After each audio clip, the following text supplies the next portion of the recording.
नमस्कार दोस्तों, आपका स्वागत है। आज हम जो कहानी देखने वाले हैं दोस्तों, वो एक सच्ची कहानी है।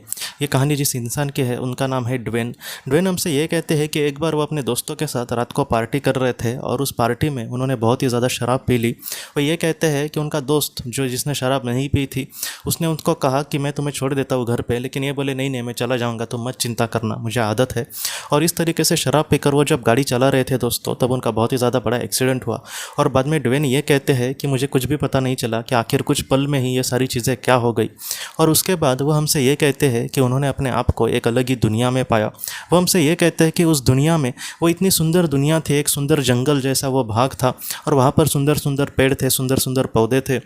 उस पेड़ में दोस्तों सुंदर सुंदर फूल लगे हुए थे, वहाँ पर सुंदर सुंदर फल थे। वो ये कहते हैं कि जिस तरीके से अगर हम एक चित्र में रंग भर दे सुंदर सा, तो वो जिस सुंदरता से दिखेगा उसी तरीके से वहाँ पर वो दुनिया दिख रही थी।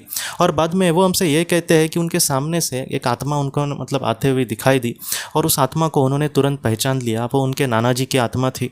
उनके नाना जी इससे बहुत प्यार करते थे और ड्वेन को जितना हो सके उन्होंने बहुत सारी खुशियाँ देने की कोशिश करी थी, बहुत सारा उन्होंने प्यार दिया था, बहुत उनको मदद भी करने की कोशिश करी थी बचपन में।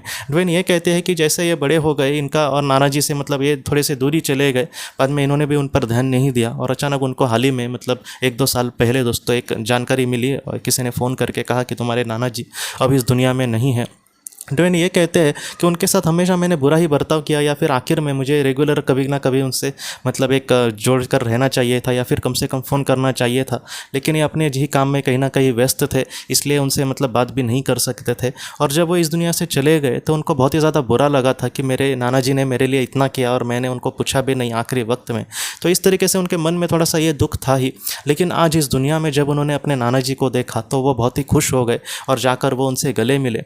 उनके नाना जी ने ड्वेन को इस तरीके से कुछ संदेश कहे कि बेटा तुम मुझे लेकर ज़रा भी चिंता मत करना। हो सकता है कि पृथ्वी पर मान अपमान या फिर ऐसी चीज़ों से हमें दुख मिले, लेकिन इस दुनिया में आने के बाद हमें एक सच्ची कहीं ना कहीं मनुष्य का स्वभाव कैसे होना चाहिए इसके बारे में बहुत ही अच्छे से ज्ञान मिलता है। तुम अपने जीवन में जिस तरीके से आगे बढ़ रहे हो, इससे तुम अपने जीवन को व्यर्थ गंवा रहे हो। इसलिए अपने जीवन में पैसा, नशा, इन सारी चीज़ों के पीछे ज़्यादा भागना अच्छा नहीं है। तुम अपने जीवन में असल में तुम कैसे इंसान हो, तुम्हारा सच्चा कर्म कौन से है, इसको समझ कर तुम्हें अपने जीवन में आगे बढ़ना होगा। नहीं तो ऐसे जन्म तुम्हारे वेस्टेज होते जाएंगे और तुम उस जीवन से कुछ भी नहीं सीख पाओगे। ड्वेन ये कहते हैं कि अपने जीवन में उन्होंने कभी भी किसी से कुछ सुन के लिया नहीं था, लेकिन आज उनके नाना जी जिस तरीके से कह रहे थे, उनको ऐसे लग रहा था कि वो बोलते ही जाए और मुझे अपनी गलतियाँ दिखाए थी, क्योंकि मैं कहीं ना कहीं सुधारने की कोशिश कर सकूँ।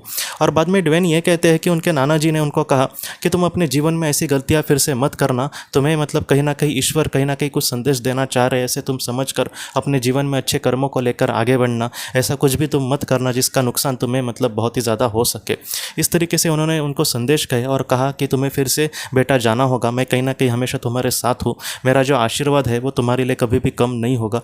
बस तुम्हें अपने आप को पहचान कर अपने जीवन में अच्छे तरीके से आगे बढ़ने की कोशिश करनी होगी। तो इस तरीके से उन्होंने बहुत ही प्यार भरे संदेश कहे। और ड्वेन यही कहते हैं कि मैं फिर से कहीं ना कहीं फटक से जैसे वो एक पल में उनका एक्सीडेंट हुआ था, वैसे दूसरे पल में ही वो कहीं ना कहीं फिर से पृथ्वी पर लौट आए।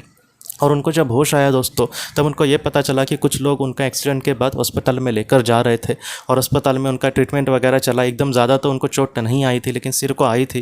बाद में धीरे धीरे वो ठीक हो गए। और ड्वेन ये कहते हैं कि आज मैंने शराब छोड़ दी है, मैं आप पहले वाला ड्वेन नहीं रहा। मैं आज जितना हो सके लोगों को अच्छे ज्ञान देने की कोशिश करता हूँ। मैं आज पॉजिटिविटी की ऐसी कुछ किताबें देखता हूँ। मैं लाइफ आफ्टर डेथ पे आज बहुत ज़्यादा रिसर्च करने की कोशिश कर रहा हूँ। और जितना हो सके मेरे समुदाय के जो लोग हैं या फिर मेरे कॉन्टैक्ट में जितने मेरे दोस्त हैं, मैं उनको जितना हो सके अच्छे विचार कहने की कोशिश करता हूँ। मैं ज़्यादातर यही कहने की कोशिश करता हूँ कि आज हमारे जीवन में हम जिस तरीके से ज़िंदगी जी रहे, हो सकता है कि हमें वो ठीक ठाक लगे, लेकिन अगर हम बुरे तरीके से अगर हमारे खुद का अगर नुकसान कर रहे हैं या फिर किसी और का नुकसान कर रहे, तो उस दुनिया में हमें जाकर बहुत ही ज़्यादा बुरा लगेगा और अच्छा कर्म करने के लिए फिर से हमें जन्म लेना पड़ेगा। इसलिए जितना हो सके आज हम जो भी हम अच्छी चीज़ें जानते हैं उस पर हम अमल करें और बहुत ही अच्छे से अगर आगे बढ़े, तो ये सारी जो बातें हैं वो हमारी आत्मा के लिए बहुत ही ज़्यादा महत्वपूर्ण होगी। तो ये सारी जो बातें हैं ड्वेन को पता चली और वो आज इस तरीके से जीवन में आगे बढ़ रहा है दोस्तों। ड्वेन की जो कहानी है, जिस तरीके से ड्वेन ने कहा है कि आज हम कर्म करते समय ज़्यादा नहीं सोचते, हमें यही लगता है कि इसमें क्या है, अगर मैंने किसी का बुरा किया तो उसमें क्या है। आज हर एक इंसान एक दूसरे का फ़ायदा ही एक दूसरे से क्या उसको मिलेगा या फिर क्या उसका फ़ायदा होगा, इसी के बारे में सोच रहे। लेकिन उस दुनिया में जाने के बाद दोस्तों हमें बहुत ही ज़्यादा बुरा लगेगा कि मैंने ऐसी ज़िंदगी बस खुद के ज़रा से स्वार्थ के लिए वेस्ट कर दिया, ऐसा हमारे साथ ना हो। जितना हो सके अच्छे कर्मों को लेकर, अच्छे विचारों को लेकर उस पर अमल करके ही हमें अपने जीवन में बहुत ही अच्छे से आगे बढ़ना होगा दोस्तों। तो दोस्तों हम अपने अगली वीडियो में किसी नए विषय को लेकर मिलेंगे। तब तक आप अपने परिवार का ख्याल रखना। आपका बहुत बहुत धन्यवाद।